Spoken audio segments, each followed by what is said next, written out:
Pooh Shiesty just walked out of federal prison after 4 long years, but what really went down behind those walls? Because according to what's coming out now, he wasn't just serving time, he was fighting for his life. Bro, you're not gonna believe this. Pooh Shiesty almost didn't make it out of prison alive. Rumors say he was targeted by the GDs, all because of one song. One verse nearly got him killed. The street's been quiet, but now they talking again.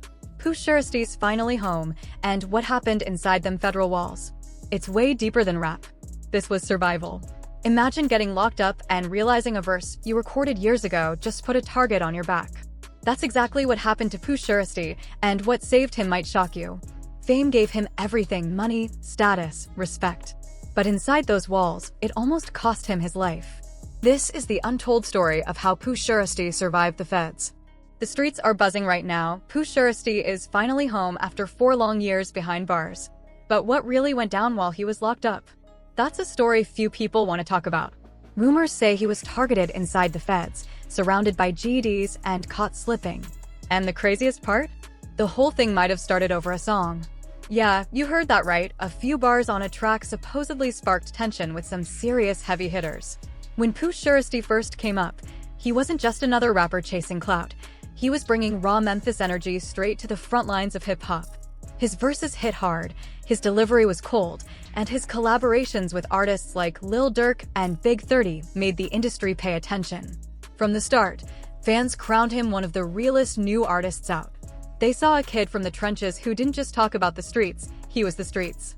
Every lyric, every performance carried that unfiltered authenticity people crave. But the same realness that helped him rise also came with a dangerous price tag. In a world where music, money, and gang politics intertwine, it's easy to step on the wrong toes, even without meaning to. Shiesty wasn't blind to that. He knew rap and street life often walked the same path. But what he didn't expect was how quickly that overlap could turn deadly. The very credibility that made him popular became the reason certain people inside the system started watching him closely. Once he stepped behind those federal walls, his fame wasn't an advantage, it was a target on his back. See, on the outside, hip-hop beef can make you trend. In prison, it can get you hurt.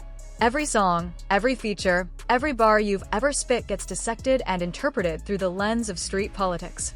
For Shiesty, that meant his verse on a Lil Durk track, a record that took shots at FBG Duck, a slain Chicago GD, became ammunition in a world where affiliations define survival. He wasn't from Chicago. He wasn't part of that war. But inside federal custody, intent doesn't matter, associations do. And that's how a song, something meant purely for music, ended up putting Shiesty in the crosshairs of real gang figures. When word spread that he was being transferred to a unit housing members with GD ties, the tension started to build. Prison communication runs faster than the internet. Through coded messages and whispers, names travel, reputations follow, and rumors spark before you even hit your bunk. Shiesty didn't even realize how serious things were until King Yella, a Chicago GD with direct ties to FBG Duck, caught wind of his presence. Yella knew the politics. He knew that having someone like Shiesty in the same unit could turn volatile fast.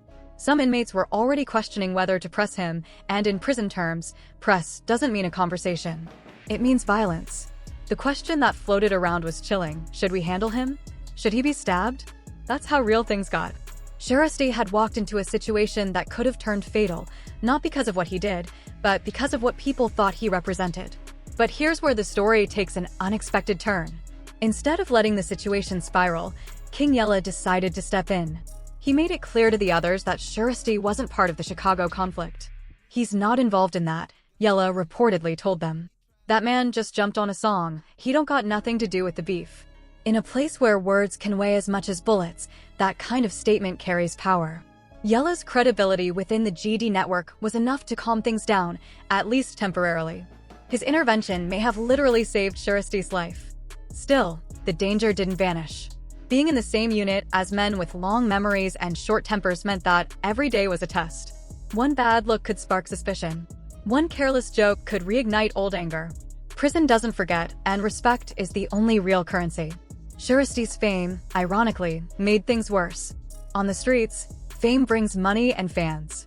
Inside, it brings envy and extra eyes on you. Every inmate knew who he was. Some admired him, others resented him. And in that kind of environment, attention is dangerous. You don't want to stand out, not when standing out can get you targeted. He had to adapt fast, moving quietly, choosing his words carefully, and watching who he talked to. Guards can't protect you every second, and most of the power inside is controlled by the inmates themselves. That's the reality most people don't see when they hear about rappers going to prison. For Shiesty, it was a constant balance between humility and survival. He couldn't act like a star, but he couldn't look weak either. One slip either way could invite the wrong kind of attention. And while King Yella's protection gave him breathing room, it didn't erase the tension. The unit was a powder keg, filled with men whose pasts were soaked in real violence. Shiesty's story became more than just a rap narrative. It turned into a case study of what happens when fame collides with street reality. A feature meant to boost his career ended up haunting him behind bars. A verse that sounded like art outside turned into a liability inside. It's the harsh truth about authenticity in hip-hop. The same realness fans celebrate can be the same thing that puts an artist in danger. When your lyrics reflect the streets listen closely, even from a prison cell. And that's why Shiesty's story hit people differently. It wasn't just another rapper getting locked up.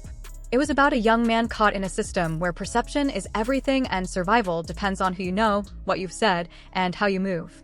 Inside those walls, there's no such thing as just music. Every bar can be taken as a message. Every collaboration can be seen as allegiance.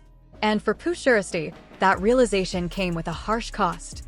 His rise to fame was built on being real, and that same realness followed him into one of the most dangerous environments in America.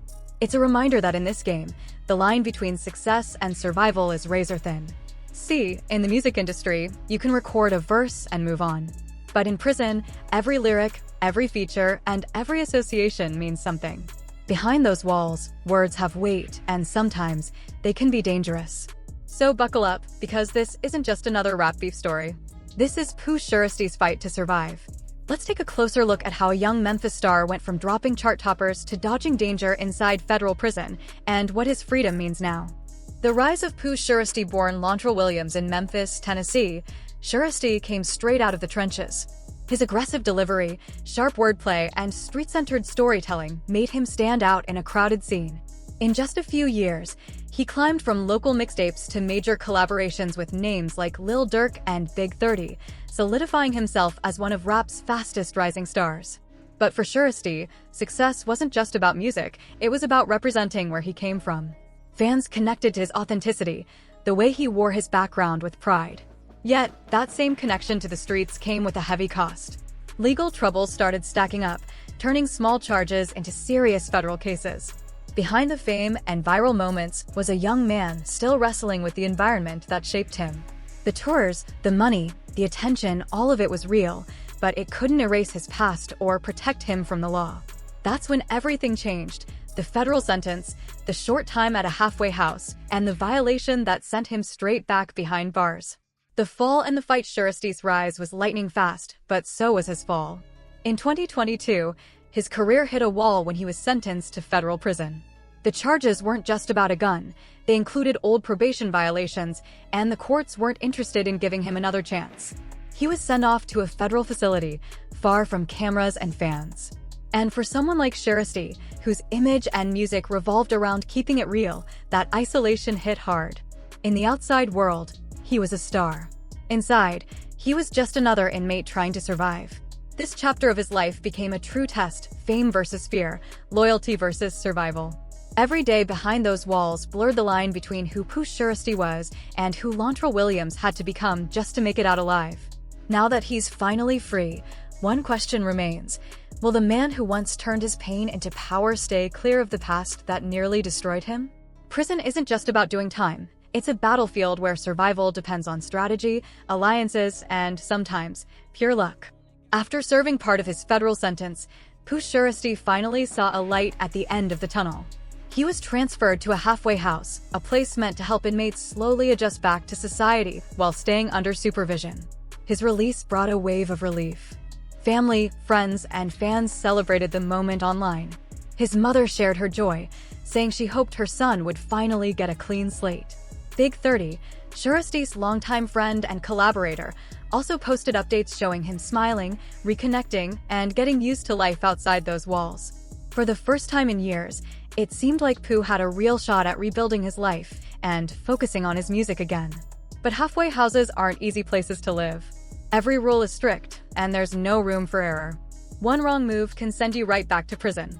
Unfortunately, that's exactly what happened. Details about Shiesty's violation weren't made public, but whatever the issue was, it was serious enough to land him back in federal custody.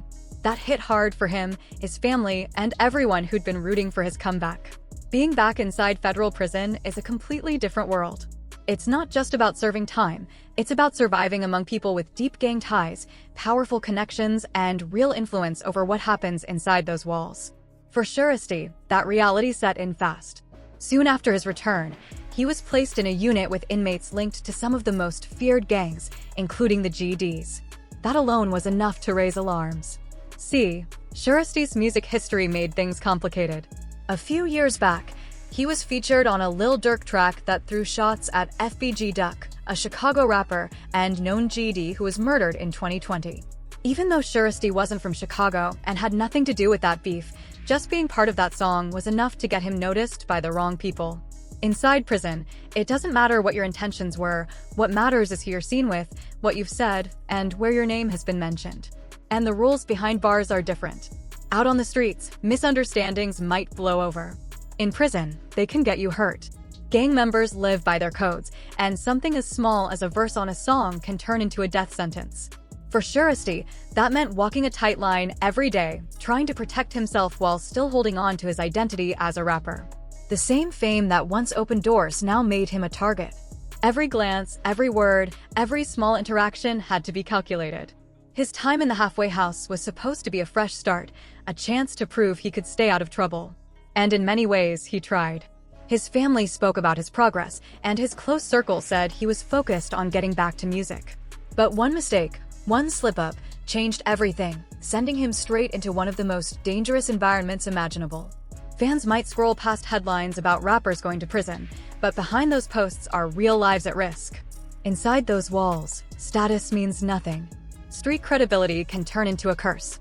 Shiesty found himself surrounded by men with violent pasts, deep gang roots, and personal vendettas. In that kind of place, even a lyric can be a trigger. A wrong look, a single word, a song you didn't even write all of it can be enough to start trouble.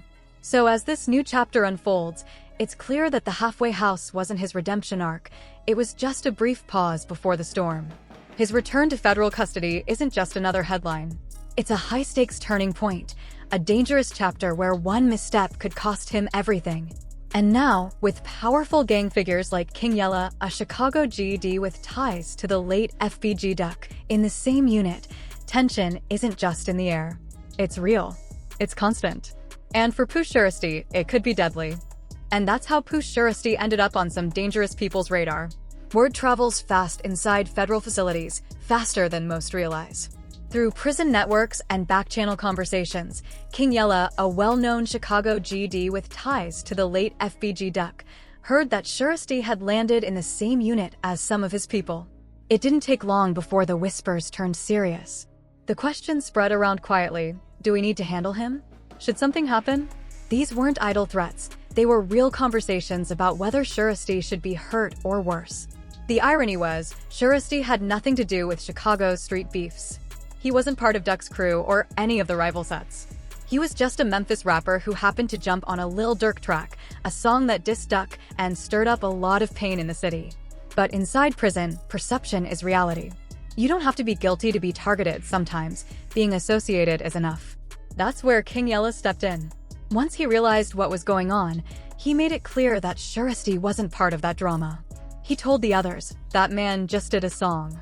He wasn't involved in any of this. Coming from someone with Yella's status, those words carried weight. His influence helped cool down what could have turned into a deadly situation. In that moment, Yella became an unexpected mediator, explaining that Shiesty's verse wasn't a shot at anyone, just another studio session. Inside federal walls, that kind of understanding can mean the difference between walking away or never walking again. But even with Yella's protection, Shiesty's safety wasn't guaranteed. Being in a unit filled with inmates tied to the GDs meant he had to stay constantly alert. In prison, old grudges never really die. Some inmates hold onto street politics like religion, and once you're marked, Even for something small, it can follow you forever. And fame doesn't protect you in there. It might get you respect on the outside, but behind bars, it can make you a target. Shiesty's reputation as a real rapper, the same image that won fans, now came with risk. Every lyric, every old feature, every connection was a potential spark for violence. That Lil Durk song, meant to boost his career and get streams, had now become a liability. Inside federal custody, where alliances and rivalries run deep, a simple feature can be twisted into a statement of loyalty or disrespect. For Shiesty, that meant every move mattered. Every conversation had to be measured. One wrong word or glance could spiral into a confrontation. Guards could only do so much. Real power inside comes from the inmates themselves. In that world, respect and alliances are worth more than any protection order. King Yella's decision to step in and defend him showed how important that code of respect still is. His credibility gave Shiesty breathing room, at least for the moment. But that didn't erase the danger. Safety in federal prison is fragile. One rumor, one misunderstanding, and everything can change overnight. For a rapper like Shiesty, the lesson was harsh but clear. Fame and street credibility might open doors in the music world, but in prison, they can close them just as fast. What was once just a song became a matter of survival. This chapter of his story exposes the razor-thin line between music and real-life consequences. Inside those walls, every alliance counts, every rumor spreads, and every choice carries weight. Shiesty's survival wasn't about luck. It was about navigating a system where power, respect, and perception decide who makes it out alive. Unfortunately, the danger Pooh Shiesty faced inside prison wasn't just talk, it became reality. Reports say he was attacked while serving his sentence, leaving him in critical condition. The details remain limited, but those close to him confirmed the situation was serious enough to spark real concern for his life. Spoke out. He confirmed that before the incident, Shiesty had been living under supervision after his halfway house release. According to Big 30, his friend wasn't looking for trouble. He was focused on rebuilding, staying grounded, and finding his footing again. The attack, he said, came out of nowhere. The hip-hop community rallied fast. Fans flooded comment sections with prayers, hoping for his recovery. Artists and supporters from all over showed love, expressing heartbreak over yet another young rapper caught in the crossfire between fame and the streets. This whole situation is a harsh reminder that even success can't separate someone from their past. The same street credibility that helps build a rapper's brand can also bring danger in places most fans never see. For high-profile inmates, especially those connected to gang politics, survival inside isn't guaranteed, it's earned daily. Alliances like the one with King Yella can make a difference, but they don't erase the risk. In that world, peace is temporary and trust is fragile. The attack proved that in federal prison, one rumor, one connection, or one lyric can change everything. But there's finally a light at the end of the story. Pooh Shiesty is home again, alive, recovering, and trying to move forward. He's enjoying freedom, reconnecting with loved ones, and focusing on rebuilding his name outside those walls. Hopefully this time, the lesson sticks. Because despite all the drama, pain, and danger, Pooh Shiesty still represents more than just a rapper. He's a survivor, a symbol of the new Memphis movement that changed the sound of the streets. And for everyone still watching his story unfold, remember, the streets don't forget, but redemption is still possible. Don't forget to like, share, and subscribe for more real stories from the world where hip-hop meets survival.